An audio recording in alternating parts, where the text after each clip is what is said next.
Good morning, namaskar, assalamu alaikum, and welcome to another edition of Tarek Fatah. A little while ago, I got a phone call from a young Indian woman who does a broadcast show from Zambia, and the question was very interesting. She said, what is the difference between Muslims of the Indian subcontinent as compared to, say, Muslims of Turkey or, Egypt or Chechnya or whatever, or Indonesia? Why is it that this particular group of people are always concerned about issues that do not even come close to them? For example, we all aware of the ruckus that was caused over the cartoons in France and how they wanted to murder. They killed, in fact, the school teacher over there, and processions were taken out. Even in Bhopal, a large crowd was gathered, anti-French frenzy was at its highest. And at no other place it happened. There was no procession anywhere in Malaysia. Nothing at all in Somalia or, say, Turkey. The big daddy of Muslims today. No one cared. In Iran, alhamdulillah, everything was peaceful. These folks that live in the Indian subcontinent, who are Muslims, but who living in Bharat and all the territories that encompass this land, were completely oblivious of anything other than what is Muslim Pan Islamism. They consider themselves the citizens of the Ummah. That is the redeeming factor for them. They do not, unlike Turks or Arabs or Iranians, no. They are the big daddy of everyone else. So if something happens in Jerusalem, they are there. If something happens elsewhere in China, no. They are not there. Why? If China is anti-India and Pakistan is anti-India, then we have to be against the Hindus, the terrifying Hindus and the Jews. But when the choice comes together, nowhere across the world did anybody take out processions about either the French or the Gaza incursions by Israel and the Palestinian rockets that were flying into Tel Aviv. It was only Pakistanis. Even in New York, in Toronto, where the demonstrations took place, the dominant factor was this Pan Islamist behavior. Of course, the Palestinians will come out and demonstrate. It's their families and homes. But what makes these folks consider it to be one of their own tragedies? And it made me start thinking, and I realized that unlike every other Islamic country, the subcontinent is the only one where 100% of its aboriginal, indigenous population was not wiped out or cleansed like the way the Catholic Church in Canada cleansed out young aboriginal children, sent them to get brainwashed into Christianity. It happened in Iran. All the Zoroastrians finished. Everyone became a Muslim, and even the script of the language got wiped out. This happened in Egypt. All of Egyptian civilization was cut off. You hardly meet any Egyptian Copts over there. You can go to Yemen, you can go to Turkey. The Turkmens came from Central Asia, cleansed the entire place of what is today the mainland Turkey, Anatolia, if you can call it that. And the indigenous population was wiped out. Armenians too were killed. Circassians were thrown out. Many of them, by the way, Circassian Muslims who live in Israel today. And the Muslims dominated and then became part of that land, spoke the language, spoke the dress. And so in Turkey, people have Turkish names. In Iran, they have Iranian names. In Indonesia, they have Indonesian names.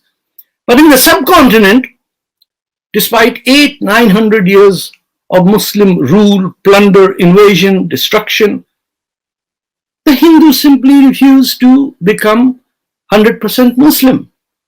That's the only place where the Muslim invaders came and got accommodated into society, unlike Spain, where they were thrown out. By the way, in the 15th century, every Muslim was expelled from Spain by the Spaniards after they took back Andalus, that was taken over by my namesake Tarek ibn Ziyad. So the character of the subcontinent Muslim is one that doesn't belong to the land.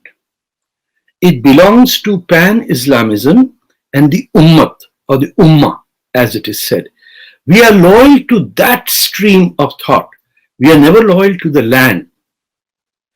And because we have this inferiority complex or an identity, inferiority complex is not the right word, identity crisis as to who we are. So we put on the great titles of Sheikh and Rizvi and Naqvi and Siddiqui and try to Quraishi and try to act as if we are Arabs who came here or Turks, not realizing that our mothers had to be Hindu. So all of us are children of Hindus. Every Muslim around here. Because no female army came here to copulate with male invaders and produce children. No, the men came, they took Hindu girls as slaves or prisoners, produced children, even Akbar's mother, Babur's mother, not Babur's mother, but Aurangzeb, all of these had Hindu mothers. So we are all part Hindu. But we have to emphasize that we are not. So in that contradiction and caught in that pressure of having to live a life of complete hypocrisy, we become ultra-nationalist Muslims. So the lady who was asking the question said she meets Muslims in the West, say European Muslims or Bosnian Muslims or Albanian or from Tatarstan or whatever. They seem to be okay. I've met Muslims in Poland who are Tatars who in Warsaw asked me, what is your problem? And he thought I was Arab, so he said, what is your problem? We've been living here 500 years. Never had a problem with a Catholic or anyone. We are the same culture. We just Muslims, they're Catholics. But as soon as this Indian subcontinent Muslim goes, his first identity ceases to be Indian or Pakistani or anything. His mindset turns on to that Muhammad Ali Jinnah frame of mind in which you don't have to pray, you can eat all the pork you want, you can drink your best whiskey, you just have to proclaim that the Jews and the Hindus need to be crushed and we will make an Islamic state. So we live a daily life of confused identity. Imagine for every Quraishi who is in Delhi, there is not a single one in all of Saudi Arabia, Jordan, Iraq, Syria, Iran, no Qurayshis anywhere. The Quraysh came from Mecca, straight away went to Delhi and opened their shops over there. But within oneself, one is occasionally reminded, dear Bhaiya, you're an Indian. All the acting in the world can't change you into an Arab or a Turk or a Persian. No, you could do whatever you wish.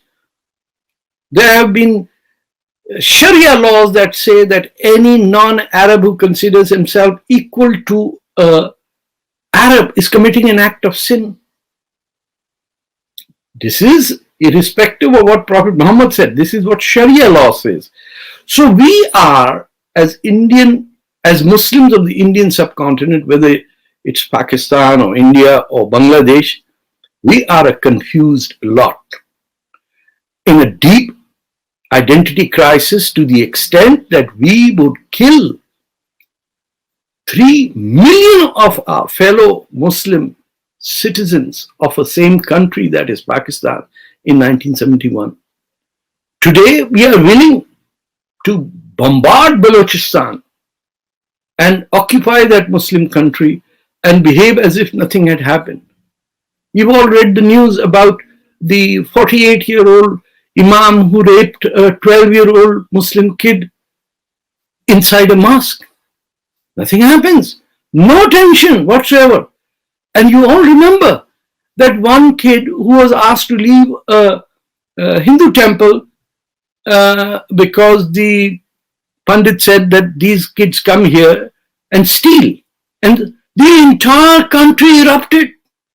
Oh, Muslims everywhere were screaming and shouting.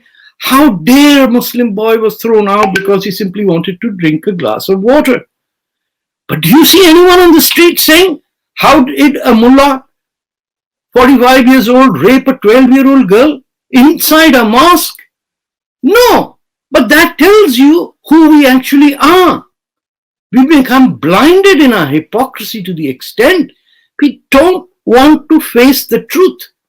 You look at the constitution of any country, there will always be the word truth into it, except the constitution of Pakistan and many other Islamic countries. Truth has got nothing to do with it. If you think the Indian motto that truth will always rise, I don't know the exact Hindi connotation of it, but that is the symbol of India. Truth will always rise. No equivalent to that. We can't even say Bharat Mata ki Jai. We live in that mother's lap, in that civilization. We can't say Bharat Mata ki Jai. Can you imagine that? So to that woman who called to ask, I said, no Indonesian has this problem. Their airline is Garuda. Ganesh is on the currency note. There is no problem in Somalia. They changed the script and made it into Roman, as did Malaysians and the Turks. But this subcontinent, the Muslim population says if it is not written in the Arabic script, it is an attack on Islam. Go that and tell that to Erdogan and the Malaysian leaders who changed the script into Roman. But the Somalis and the Turks and the Indonesians know that they are sons of the soil. Bhumiputra, as we say in Malaysia, that they belong to that land. They owe their existence to that land, except the Indian Pakistani subcontinent Muslim who thinks that their duty is the ultimate destruction, the Ghazwa-e-Hind, in which all Hindus and Hindu temples will be wiped out. And then to lie that no, this is not our belief. The fact that if you had been honest, you might live a better life. It would be difficult to live it, but it will be easy to live with it. Now we lie that we don't mean it, yet on Fridays we go and pray कि या अल्लाह मुसलमानों को कौमल काफरीन पे फतह नसीब कर. That's the difference between the subcontinent's Muslim, his eternal identity crisis, and the rest of the Muslim world, who, if you're Persian, you can speak Persian. If you are Javanese, you can speak any of the 400 languages of Indonesia. Somali speak Somali. Nobody tells them, oh, you are lesser Muslim. When did you last hear of Sudanese getting worked up about somebody making a cartoon in Paris? Everyone is normal except this part of the world, because they failed historically after 800 years of converting every Hindu into a Muslim, which they succeeded in Iran by turning every Zoroastrian into a Muslim. That's the difference.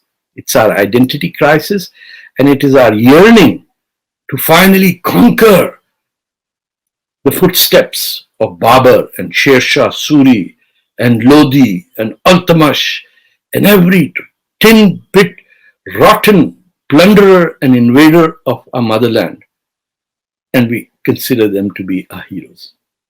Nowhere else in the world this can happen. Until next time, I'll see you. Take care. Jai Hind. Bharat Mata Ki Jai.